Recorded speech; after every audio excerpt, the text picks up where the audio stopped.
Earth sign, Capricorn, Taurus, and Virgo. Kumusta po kayo guys? Okay, so Earth sign, maraming salamat po sa walang sawang pagsubaybay sa ating mga reading. Ayan, sa mga nagtatanong pala kung paano po magpa-private reading, ay iwan ko na lang po yung link sa atin pong description box below. So, tingnan po natin, Earth sign, Capricorn, Taurus, and Virgo. Ano po ang kanilang gabay kapalaran ngayon, Spirit Guide? Gabay kapalaran ni Earth sign.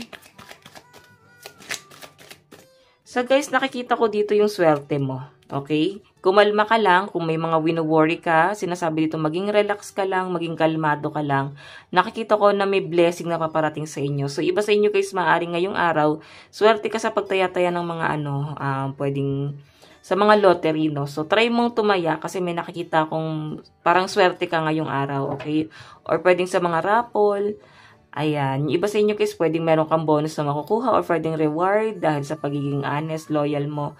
Or pwedeng meron kang matatanggap na gift, Earth sign. Ayan, galing sa isang tao, no? Tignan pa natin. Earth sign.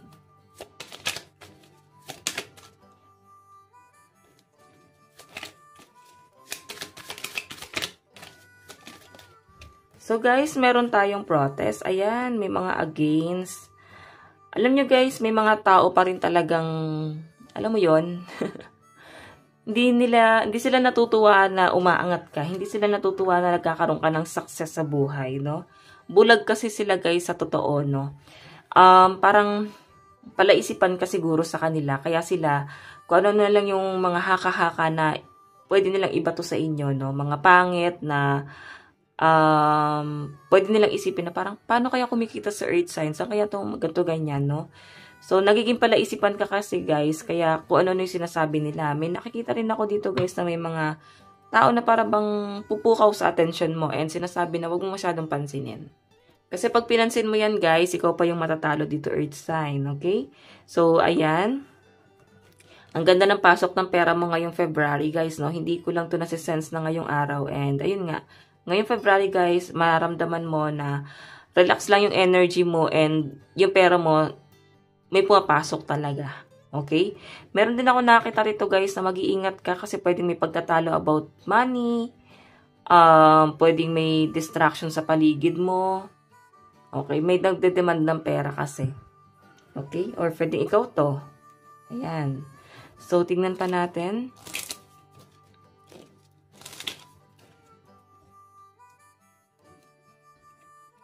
Gabay kapalaran po ni Earth sign.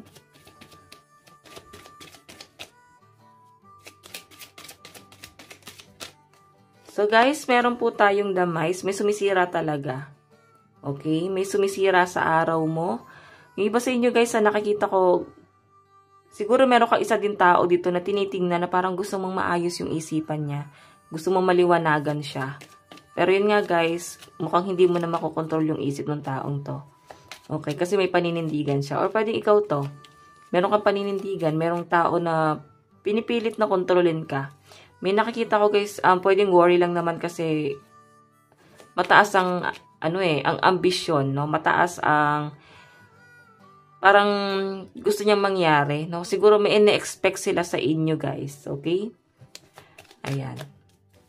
Mataas ang expectation nila sa inyo. Meron tayo the gentleman. So, may nakikita ko guys na maaaring may humahad lang din sa love life or pwedeng, ayun nga, may humahad lang sa love life mo.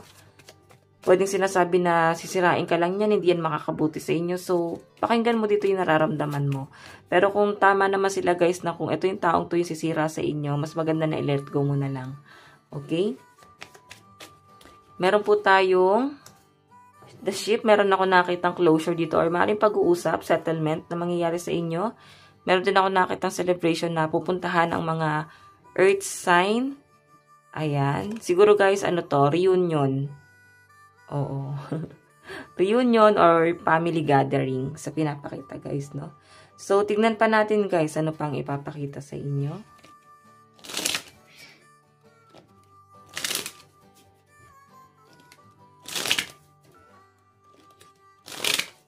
Finances and career.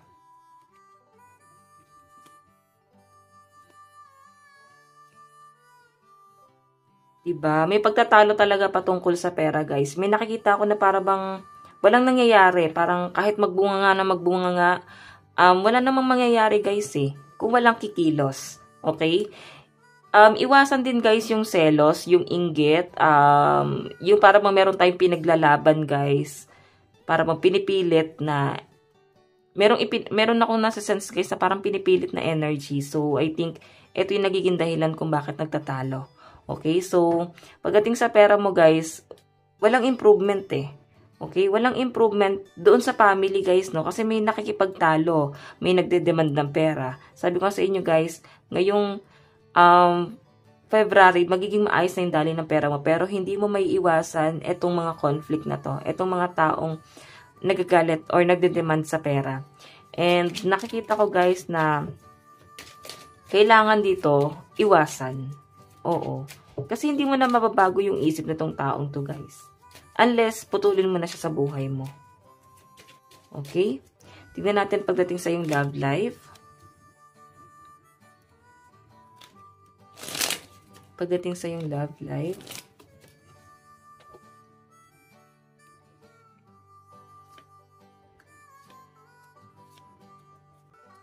Wow. So, earth sign, maganda naman yung nakikita ko pagdating sa relationship nyo ng person mo. Kahit may tampuhan kayo ng person mo, no? Nakikita ko lang na medyo tamad pagdating sa effort, hindi gano'n nag-e-effort, or pwedeng tinatamlay, pero nakikita ko naman na ginagawa naman ito ng person para sa stability, okay? Siguro kaya wala ganong communication, guys, kasi nakapokus yung person doon sa stability, okay? And may, pwedeng workaholic kasi yung person mo, guys. So, pagdating sa relationship nyo, guys, huwag kang masyadong makikinig sa sabi-sabi ng ibang tao, ng mga kaibigan, na pwedeng sisira sa relasyon nyo, guys. Kasi, ito yung isa sa dahilan, or ito yung magkukos na kung ba't kayo maghihiwalay ng person mo. Kasi parang makikinig sa sabi-sabi ng ibang tao. Kumbaga, kung nagtatalo kayo ng person mo, pag-usapan nyo yung problema. Hindi yung para bang, sasabihin sa ibang tao. Siyempre sila hindi naman nila alam or wala naman sila doon sa sitwasyon. So, kung ano na lang, guys, yung sasabihin nila. Okay? Kasi, kung ano na lang yung, parang makikiramdam na lang, guys. Okay? So, yun yung pinapakita sa akin. Kaya nga, earth sign, makinig ka sa sarili mo. Makinig ka sa instinct mo. Okay? Tignan natin, guys. Love advice.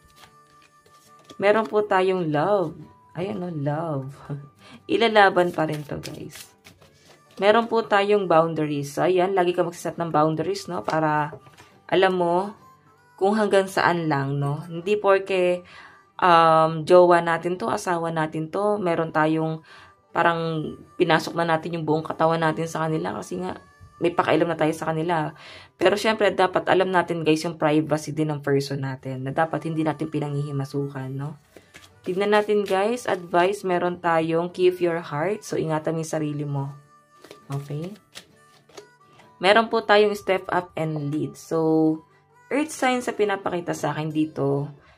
Ngayon, parang leader type ka. Okay? Mas ka